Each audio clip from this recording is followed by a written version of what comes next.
नमस्कार, पंजाब केसरी टीवी में आपका स्वागत है। और जिस संस्था की नींव महात्मा गांधी ने रखी थी ताकि बच्चों को शिक्षा मिल सके, वह शिक्षण संस्थान, उसमें चुनाव है। और वो चुनाव जो संस्था के विकास के लिए जो पदाधिकारी अगले 3 साल तक काम करेंगे, उनका चुनाव होने जा रहा है। और वो चुनाव हो रहा है 20 तारीख को, और उसके लिए चुनाव अधिकारी लगाया गया है राजेंद्र बंसल। वो हमारे साथ है, उनसे बात करते हैं। बंसल साहब, आपको जिम्मेदारी दी गई है चुनाव करवाने की, किस तरह की आपने तैयारियां की हैं? हमने बहुत ही अच्छे तरीके से तैयारी करी है, जबकि हम अपने वैश्य समाज के लिए जो हमारे को जिम्मेदारी दी है आरओ की, उसमें निष्पक्ष और पारदर्शी चुनाव कराए। हमने 105 हमारे कॉलेजियम हैं, 105 में से 18 कॉलेजियम का निर्विरोध चुनाव हो चुका है, तो 87 कॉलेजियम बाकी रह गए हैं।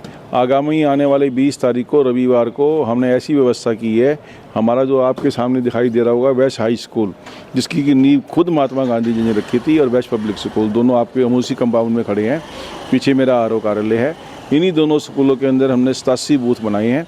प्रत्येक बूथ पर 5 कर्मचारी हमारे तैनात रहेंगे, जो कि हमारे जो आजीवन सदस्य आएंगे उनको पोलिंग के अंदर मदद करेंगे और मतदान कराएंगे।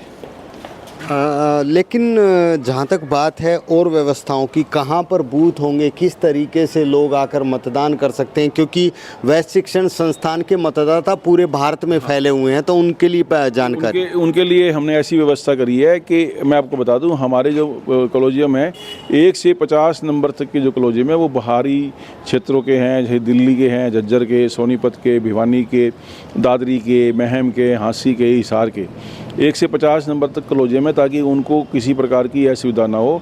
हमने ऐसी व्यवस्था बनाई कि वैश्य इंजीनियरिंग कॉलेज बाहर कच्चा बेरी रोड से एंट्री रखी है। बिल्कुल उनकी गाड़ियाँ समूथ रूप से, जब 50 गाड़ी इकट्ठी आ जाएँ तो भी वहाँ पर 200-300 गाड़ियों को पार्किंग करने की हमने व्यवस्था करी है। वहाँ से वो अपनी गाड़ी को पार्क करेंगे, अपने व्हीकल को पार्क करेंगे। उसके बाद उनको तकरीबन 100 से 150 मीटर पैदल चलना पड़ेगा। अगर कोई भी लाइफ मेंबर चलने में असमर्थ है तो हमने उनके लिए ई रिक्शा का इंतजाम किया है, ताकि वो ई रिक्शा में बैठ के वहाँ से पोलिंग बूथ तक आ सके। अगर फिर भी कोई ऐसे बुजुर्ग हमारे साथ जो आजीवन सदस्य वो हैं, उनके लिए हमने व्हील चेयर का इंतजाम भी किया है। और सुबह 8 बजे से लेकर शाम को 4 बजे तक पोलिंग होगी।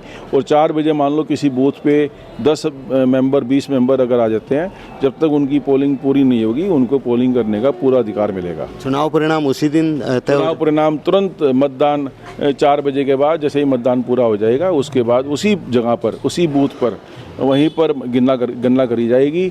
गणना के समय जो पोलिंग एजेंट होंगे, नॉमिनेशन जो उम्मीदवार हैं वो खड़े होंगे, वो अपने सामने अपनी गिनती कराएंगे। बंसल साहब, ऐसा तो हो ही नहीं सकता कोई चुनाव हो रहा और आरोप प्रत्यारोप ना लगे। आपके ऊपर भी लोग आरोप लगा रहे हैं कि चुनाव अधिकारी निष्पक्ष नहीं है और निष्पक्ष चुनाव नहीं हो पाएंगे। देखो, इसका जवाब अगर वही दे देंगे तो अच्छा रहेगा। मैंने पहले भी कहा है, मैं पूरा अग्रवाल समाज के प्रति, वैश्य समाज के प्रति प्रतिबद्ध हूँ।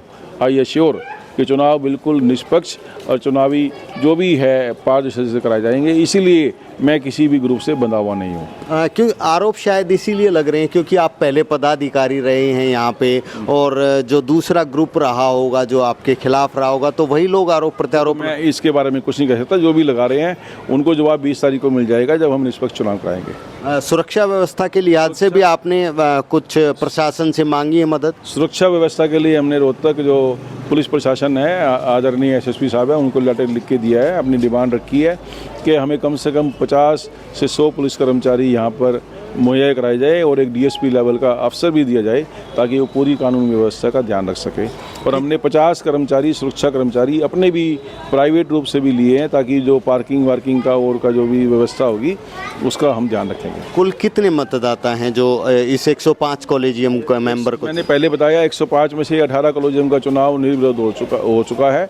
87 कॉलेजियम का चुनाव होना है, उसमें लगभग 12 से 13 हज़ार के करीब मतदाता होंगे। वो कितने आएंगे ये समय बताएगा।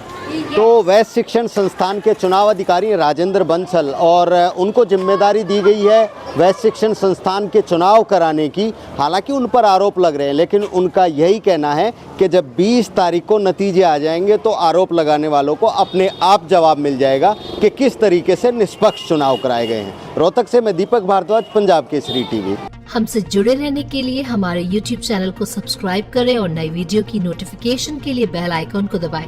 अगर आप ये वीडियो Facebook पर देख रहे हैं तो लाइक जरूर करें और ज्यादा से ज्यादा शेयर करें। धन्यवाद।